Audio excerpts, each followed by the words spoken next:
Hello everyone, Shri Swami Samarth सर्वांना. त्याचबरोबर येणाऱ्या मकर संक्रांतीच्या सर्वांना खूप खूप खूप मनापासून शुभेच्छा. आज ना आपण कुकरच्या एका शिट्टीत मस्त अशी खुसखुशीत तिळाची वडी पाहणार आहोत. त्यासाठी बघा, 1 वाटी गूळ मी या पद्धतीने कुकरमध्ये एकच शिट्टी करून घ्यायची आहे. आपल्याला अर्धा ग्लास पाणी घातलेलं आहे खाली आणि त्यानंतर एका भांड्यामध्ये गूळ आपल्याला मंद आचेवर एक शिट्टी करून घ्यायची. आता कुकरची शिट्टी होतीये तोवर 1 वाटी तीळ मी छान 7 ते 8 मिनिटं मंद आचेवर छान भाजून घेतले. त्यानंतर त्याच वाटीने 1 वाटी शेंगदाणे छान भाजून घ्यायचेत आपल्याला. त्याची टरफलं निघेपर्यंत छान भाजून घ्या.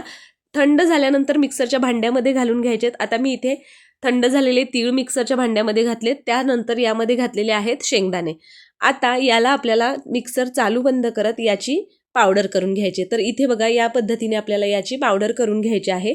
एका खोलगट भांड्यामध्ये आता मी हे सगळे जिन्नस ठेवूयात. आता यामध्ये घातलेला आहे 1 चमचा साजूक तूप, वेलची पावडर घालायची आहे, सुंठ आणि जायफळ पावडर घालायचे आहे आणि त्यानंतर इथं आपला मस्त एका शिट्टीमध्ये तयार झालेला गुळाचा पाक घालायचा आहे. इथे तुम्ही बघू शकता कुकर छान थंड झालाय. आता ही प्लेट काढून घेऊया आपण आणि यामध्ये बघा आपला परफेक्ट असा गूळ मेल्ट झालेला आहे.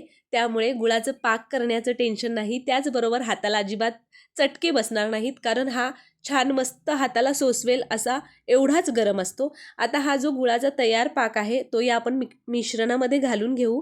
छान मिक्स करून घ्यायचं. अगदी तुम्ही हाताने सुद्धा मिक्स करून घेऊ शकता. मी अगदी अर्धा ते 1 मिनिट चमच्याने हलवून घेतलं, त्यानंतर हाताने छान मिक्स करून घेतलं.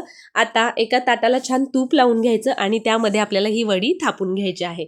अगदी इझिली ही तयार होते.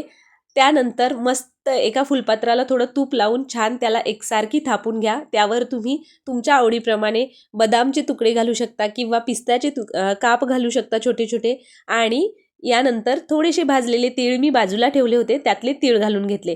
यानंतर आपल्याला ही वडी एक 10 ते 15 मिनिटं छान थंड होण्यासाठी ठेवू द्यायची आहे. मी साधारणपणे अर्धा तास ही वडी बाजूला ठेवून दिली होती आणि अर्धा तासानंतर तुम्ही पाहू शकता अगदी इझिली कट होते, अजिबात तुकडे पडत नाहीत. खुसखुशीत अशी ही मस्त खमंग तिळाची वडी तयार होते. आहे की नाही सोपी रेसिपी, झटपट तयार होते. पाक करण्याचं टेन्शन नाही आणि कुकरच्या एका शिट्टीत आपण मस्त एकदम छान अशा या तिळाच्या खुसखुशीत अशा वड्या तयार करू शकतो. तर या पद्धतीने मी या सगळ्या वड्या काढून घेतल्या. अगदी इझिली निघतात, अजिबात तुकडे पडत नाहीत आणि करायलाही खूप सोपे आहेत. त्यामुळे या मकर संक्रांतीला तुम्ही या पद्धतीने ही तिळाची वडी नक्की करून बघा, तुम्हाला नक्की आवडेल.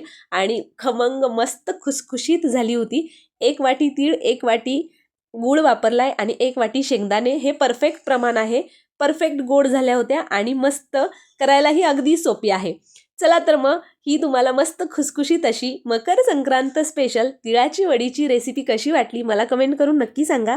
त्याचबरोबर तुम्हाला आपल्या रेसिपीज कशा वाटतात तेही मला कमेंट करून सांगायचं आहे.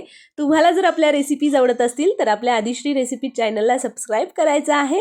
त्याचबरोबर बेल आयकॉन प्रेस करायला अजिबात विसरायचं नाही, जेणेकरून इथून पुढे येणाऱ्या अशाच खमंग छान छान आणि मस्त अगदी सोप्या सहज पद्धतीने केलेल्या रेसिपीज तुम्हाला पाहायला मिळतील आणि त्या सगळ्या रेसिपी तुम्हाला ट्राय करता येतील. चला तर मग पटकन या खमंग खुसखुशीत अशा मकर संक्रांत स्पेशल खुसखुशीत तिळाच्या वड्या रेसिपीला लाईक करा, रेसिपी शेअर करा. भेटूया अशा एका नवीन छान आणि मस्त खुसखुशीत रेसिपीसोबत. तोपर्यंत मस्त राहा आणि छान छान रेसिपी ट्राय करून खात राहा. Bye bye.